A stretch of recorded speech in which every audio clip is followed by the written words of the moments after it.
Welcome to the Daily Standard. God has given men a code of conduct in His Word, and we're here to help you live up to it. Join us as we pursue glory, honor, and immortality in the name of Christ. Well, howdy, men, and welcome to the Daily Standard. Now, this is day 3 in our week on all things prayer. We're spending our time camped out here in Matthew chapter 6, right in the middle of the Sermon on the Mount, slicing up this prayer that's become known as the Lord's Prayer. But we're looking at it again, and I'm reiterating this every single day, that we're looking at this not as a formula, but as a model, right? It's not a formula to follow, but a model to adopt and have really permeate and lay over your prayer life to be seen as a guide that you can follow in a way that will begin to shape your prayers into a way that is pleasing to God. And so yesterday we looked at our Father who's in heaven, hallowed be your name, right? That we have a Father in heaven, not just a distant, far off God, but we have a Father who loves us and gave his Son for us.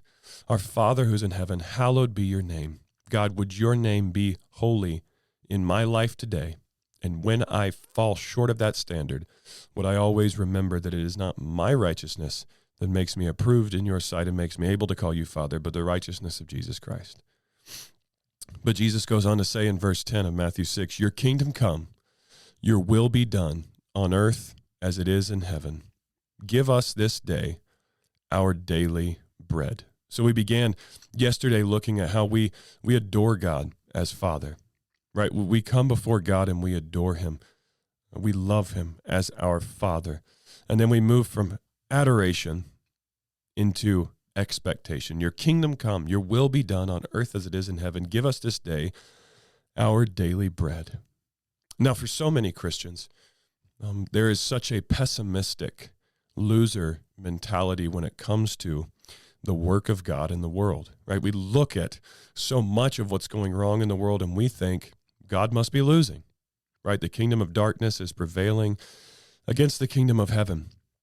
Right, and we have an expectation of loss, and we have an expectation of the darkness swallowing up the earth, and Jesus returning like the 82nd Airborne to rescue a small group of Christians that are left. But in reality, Jesus calls us to pray here that your kingdom would come, now that's from heaven to earth, and that your will would be done on earth as it is in heaven. I don't know about Jesus, I don't know about you, but I know that Jesus doesn't really waste his words. And it doesn't seem to me that Jesus anywhere in the Bible tells us to do things without the expectation that if we do them from the right heart posture, that they won't be honored by God, right? I mean, the reality of it is that when Jesus tells us to pray, your kingdom come, your will be done on earth as it is in heaven, we should be expecting that to happen. So imagine if your prayer life was victorious and expectant that Jesus Christ was going to continue putting all of his enemies under his feet and that the gospel was actually going to triumph in the world. How would that change the way you prayed for the lost? Maybe you don't ever pray for the lost, and you should. Pray for those who don't know God, your family members who don't know God. Right? Imagine if you prayed with the inevitability of the full total spread of the gospel around the entire earth in mind, right? That should lead us to pray expectantly. But it also says, give us this day our daily bread. Now, this goes back to the same expectation, right? And what Jesus is saying is that you should pray expecting to receive daily bread. Now, that doesn't mean literal bread falling from heaven like the Israelites had in the book of Exodus, where the manna just appeared every day. But it does mean that God is going to supply your every need every day. Jesus says later on in this same chapter that God takes care of the birds, right? God takes care of flowers. Do you not think that he's going to take care of you, who he sent his Son to die for? Right, so this should absolutely dissolve anxiety. It should absolutely eradicate fear.